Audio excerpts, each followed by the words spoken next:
Yes. If, as you said, we're products of our environment and the input we get, it seems to me with your unique perception of the world and your outlook that the whole world would be fodder Oh, yes. for this. Isn't that lovely? Does it just become too much sometimes? It would seem to me it would just, this would just bombard you because there's so much weirdness in the world. Yeah.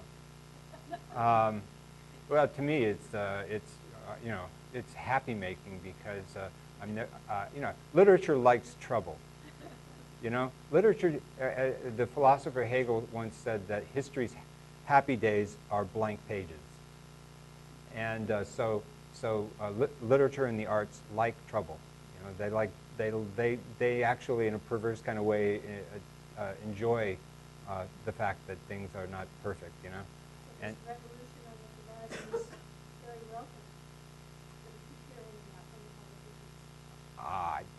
I don't know about any revolution on the horizon, and I certainly don't believe any politician believes in one. They're not in the revolution business one bit. Artists are always artists are always sort of organic revolutionaries, but they're not didactic revolutionaries. You know, they're not like saying, let's go down and bomb this building, but they are sort of anarchic in spirit. Insofar as they're perfectly comfortable with the idea of taking apart the present and rearranging it. The philosopher Friedrich Nietzsche had this great metaphor of what art does. He said, art builds a sandcastle, wipes it out, and builds another. So there's that kind of pleasure in the idea that nothing is permanent. Everything is sort of for the moment of creation, for that human feeling of being alive, and that process is more or less permanent. So it's sort of a kind of permanent revolution within the arts, a kind of conceptual revolution that the arts provide. And the sad thing is to think that you know, that the arts in this country have been so entirely taken over by the tawdry, you know, by Hollywood or by TV or by the junk that's on the internet. Or by whatever, you know, that you know, Grammy Award music, that the arts don't really function. They've just all been turned into this sort of self-replicating profit machine. And I've personally, you know, growing up in the '60s in the Bay Area when psychedelia and the hippies and all kinds of countercultural things were going on,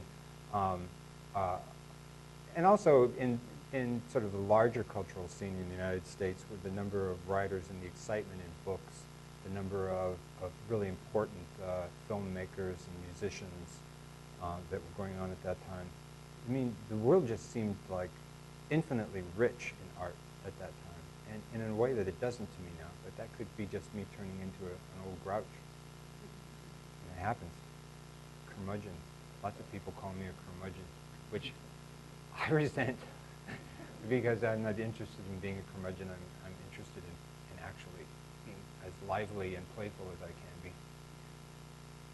Yes?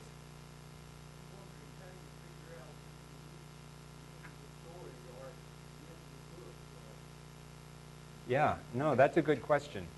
You know, I usually start books of this kind, you know, that are architectural but made up of a lot of little parts.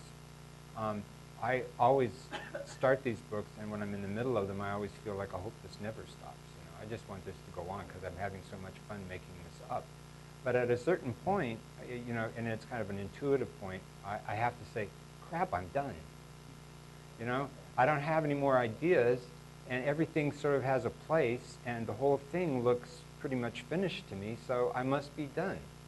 And I have occasionally made the error of trying to push it, you know, so that I could continue writing it just because I liked the characters in it or the situation I was writing about.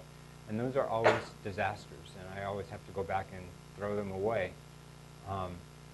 But it's a pretty intuitive thing for me, at least, you know, knowing when I'm done, because sometimes, you know, I can put like a little story about the pool table story here at the end of it, and then the chapter's done when the story's done. But sort of, there's a little coda on the end. But for this kind of fiction writing, it does depend a lot upon intuition. And that's something that comes out, you know, an anti-classicism, right? I mean, the classics, classicism always argues that there's a perfect form. But the Romantic tradition, which I think I'm part of, always argued that everything is intuitive. Sort of like our own Ralph Waldo Emerson and his homages to the powers of intuition. And so that's just sort of where I live. And you know, in many ways, though, I'm simply a product of the time and place that I grew up.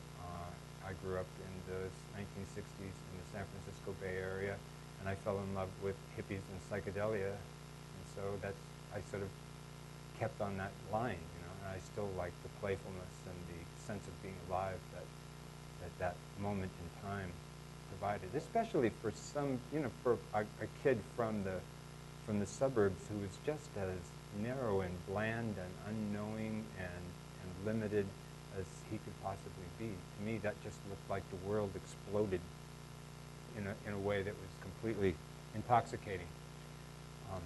And then, you know, when I went to school and started reading books and studying philosophy and stuff like that, it seemed like it exploded again. And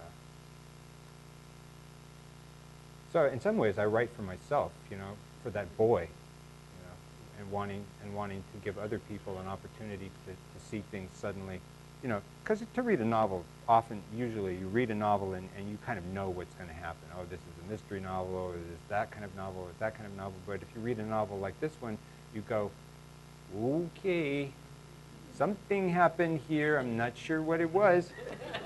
I think I liked it, though. You know, I mean, that's what I'm kind of hoping for.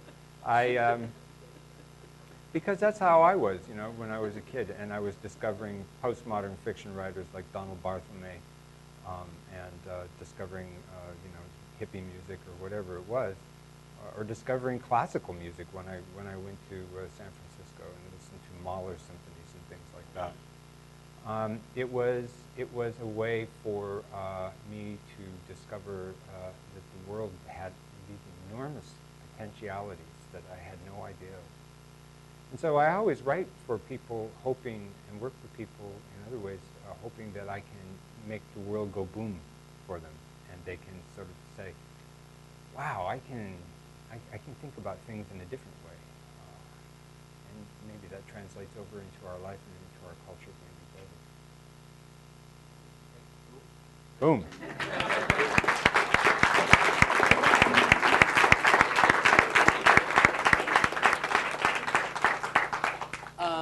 The Barbaric Heart, which is a work in